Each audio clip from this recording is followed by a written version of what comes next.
మీరు చూసింది నిజమే, మీరు వింటున్నది నిజమే. ఆంధ్రప్రదేశ్ రాష్ట్ర రాజకీయాల్లో ఎన్నికలకు సంసిద్ధం కాబోతుందా త్వరలో? ఎస్, ఆంధ్రప్రదేశ్లో ఎన్నికల హీట్ మరింత పెంచబోతుంది. కానీ ఒక్క నిమిషం, ఈ సమ్మర్లో కాదండి, వచ్చే కొద్ది నెలల్లోనే ఇక ఏపీలో ఎన్నికలు, అదేనండి స్థానిక సంస్థల ఎన్నికలకు లైన్ క్లియర్ కాబోతుందా అంటే ఖచ్చితంగా అవును అనే సమాధానం వస్తుంది.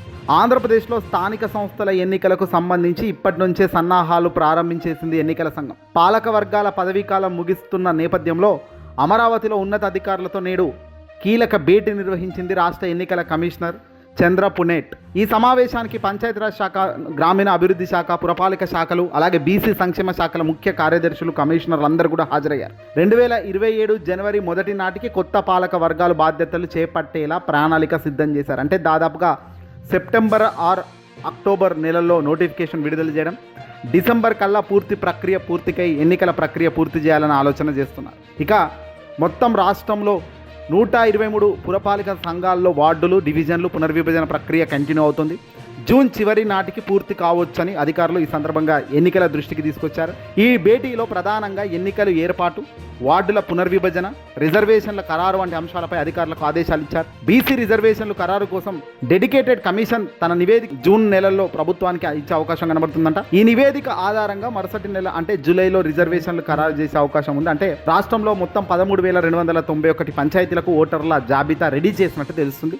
ఏర్పాట్లను సకాలం పూర్తి చేసి షెడ్యూల్ ప్రకారం ఎన్నికలు నిర్వహించాలన్నదే ఎస్ఈసీ అంచనాగా తెలుస్తుంది. ఇటు రాజకీయ పార్టీలు సైతం ఇప్పటికే పార్టీల తరపున కమిటీలను వేశాయి, ఇప్పుడు ఆ పనిలో ఉన్నాయి. వర్షాకాలం అయితే ఇబ్బంది వస్తుందేమోనని అంటున్నారు. ఒకవేళ సెప్టెంబర్ కాకుండా అక్టోబర్ నాటికైనా ఎన్నికల నోటిఫికేషన్ విడుదల చేయాలని ఎన్నికల కమిషన్ చూస్తుంది. ఇక ఆంధ్రప్రదేశ్లో ఏ చిన్న ఎన్నికైనా గెలుపోటములకు అధికారంలో ఉన్న కూటమి వాళ్ళు ఒకవైపు, ప్రతిపక్షంలో ఉన్న జగన్ వైఎస్ఆర్సీపీ పార్టీ మరోవైపు ఇప్పుడు పెద్ద యుద్ధమే నడుస్తుంది. ప్రస్తుతం కూటమి ప్రభుత్వం అధికారంలో ఉంది కాబట్టి సహజంగానే క్షేత్రస్థాయిలో పోలీసులు ప్రభుత్వ ఆదేశాలకు అనుగుణంగా నడుచుకునే పరిస్థితి ఉంటుంది, అందులో సందేహమే లేదు. గతంలో వైసీపీ ఉన్నప్పుడు ఆ పార్టీకి అనుకూలంగా వ్యవహరించారని ఎలాగైతే ఆరోపణలు వచ్చాయో ఇప్పుడు కూటమి విషయంలోనూ ప్రతిపక్షాల నుంచి అవే ఆరోపణలు అంతకన్నా ఎక్కువ రావచ్చు.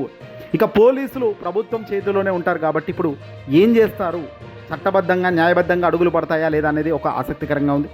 పోలీసులు పక్షపాతంగా వ్యవహరిస్తున్నారని ఈసీకి ఫిర్యాదులు అంతే అధికారులను బదిలీ చేసే అధికారం కమిషన్కు ఉంటుంది.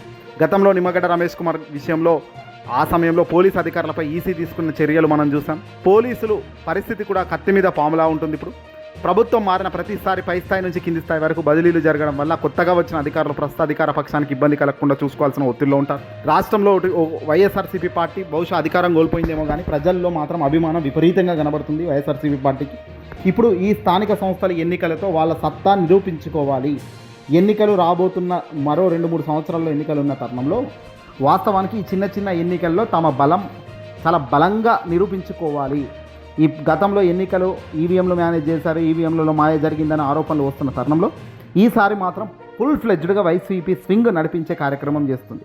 అధికారంలో కూటమి ఉన్నా, అధికారంలో పోలీసులు అధికారం వైపు నిలబడ్డా వీళ్ళన్నిటిని దాటుకొని ఎలా మనం ముందుకెళ్ళాలి అనే దానిపై ఇప్పటికే వైఎస్ఆర్సీపీ పక్కా ప్లాన్తో అడుగులు వేస్తుంది. జగన్మోహన్ రెడ్డి గారు లండన్ పర్యటన వెళ్ళి వచ్చినారు. ఇప్పుడు చాలా సీరియస్ ఎఫర్ట్తో ముందుకు పోతున్నారు. రాబోయే కొత్త రోజుల్లో చాలా అనేక కార్యక్రమాలు బయటకు వచ్చే కార్యక్రమాలు ఉన్నాయట. అలాగే ప్రజల్లోకి ఆయన నేరుగా వెళ్ళే కార్యక్రమం కూడా చేస్తున్నారు. ఈ నేపథ్యంలో పోలీసులు, ప్రభుత్వాలు, కూటమి ఎన్ని కలిసి వచ్చినా స్థానిక సంస్థల ఎన్నికల్లో వైసీపీ జెండా రెపరెపలాడాల్సిందే, వైసీపీ ప్రభంజనం సృష్టించాల్సిందే ఈ స్థానిక ఎన్నికల్లో అనేదే వైసీపీ చాలా సీరియస్ మోటోతో ముందుకైతే పోతుంది. చూడాల్సిన అవసరం ఉంది మరి ఏం జరుగుతుందని. ఏదేమైనప్పటికీ కూడా ఈ స్థానిక ఎన్నికల మీ అభిప్రాయం ఏంటి? కూటమికి సంబంధించిన టీడీపీ, జనసేన, బీజేపీ వాళ్ళు ముగ్గురు ఒకవైపు ఉండి ఏం చేస్తున్నారు?